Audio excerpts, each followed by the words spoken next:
সলেহা হয়ে যাও। সলেহা কাকে বলে? কোন জিনিসটাকে সলেহা বলে?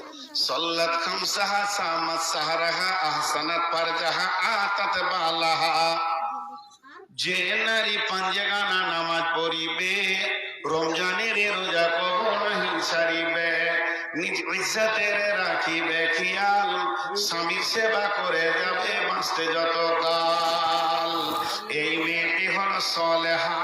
চারখানা আমল সে করবে, 5 ওয়াক্তের নামাজকে সে পড়বে, সে রমজান মাসে রোজা রাখবে এবং গোটা শরীরটা সে পর্দার ভিতরে রাখবে, আর স্বামীর ইতাআত করবে, স্বামীর অবাধ্য হবে না।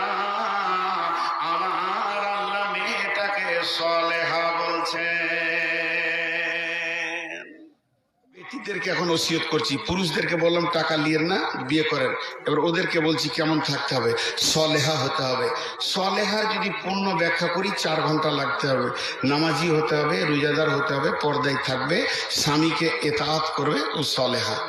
2 নম্বরে, ওরে আমার মা, ওরে আমার বোন, কানেতা হতে হবে। কানেতা কাকে বলে? কানেতা মানে স্বামী সাদা পাটা, মোটা ছোট, যেমন মাল এনে দেবে, এক চান্সে হেসে গ্রহণ করে নিতে হবে। স্বামী তোমার জন্য যে কালারের কাপড় এনে দিয়েছে, এক চান্সে গ্রহণ করে না, পারে না, কারণ ওটা মেয়েদের অভ্যাস। আল্লাহর নবী বলেছেন, কঠিন কিয়ামতের দিনে যেমন পৃথিবীতে বিশ্ব সুন্দরীর প্রাইজ দেওয়া হচ্ছে, বিশ্ব সুন্দরী যে মেয়েগুলি হয় তারা প্রাইজ পায়, তেমনি আল্লাহ কিয়ামতের দিনে বিশ্ব সুন্দরীর প্রাইজ দেবেন। আর আল্লাহর প্রাইজ মানি হলো জান্নাত। অতএব মা আমার, বোন আমার, কান করে শোনেন, সেদিন বিশ্ব সুন্দরী কে হবে? যে মেয়েটা দেখতে অতি চিকন, যার নাকটা ভালো, চোখটা ভালো, চামড়াটা সাদা, ওই মেয়েটি আল্লাহর কাছে বিশ্ব সুন্দরী প্রাইজ পাবে। আর যে মেয়েটা হলো কালো, দেখতে ভালো নয়, ওই মেয়েটি প্রাইজ পাবে না। এটা হতেই পারে না, না, এটা হবে না। তাহলে বিশ্ব সুন্দরের প্রাইজ কোন মেয়েটা পাবে?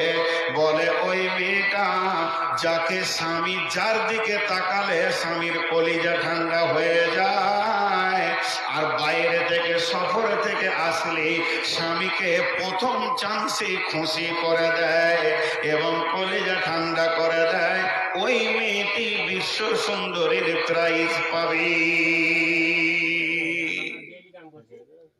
মেয়েরা এটা পারে না। আমি আমার বিবিকে বলছি, রাত জেগে জেগে জালসা করি, তো যখন ঘর ঢুকবো তো কিছু বলিও না, 1-2 ঘন্টা থাকবো, ঠান্ডা হবো, তোমার যা অভাব অভিযোগ আছে বলিও। তো বলবে আমি খেপি নাকি, তুমি কোথা থেকে কষ্ট করে আসবে আর বলে দিব। কিন্তু ওটা বললে যখন, তো মনে হচ্ছে যেন আর বলবে না।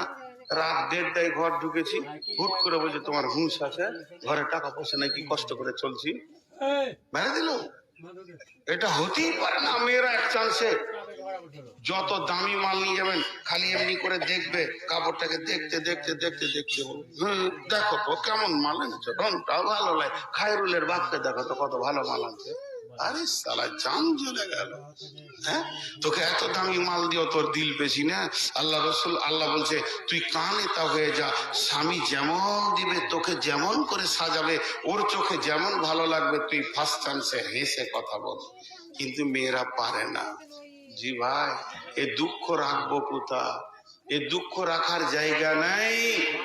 মেয়েরা পৃথিবীর সব একই। এক বুড়ি থালা মাছতে গিয়ে নদীতে পড়ে চলে গেছে, লাশ হয়ে ভেসে। তো বুড়া তখন বলছে, ওর পোতা বলছে, এই দাদু, পেপার পড়ে লাভ নাই, বাইরের খবর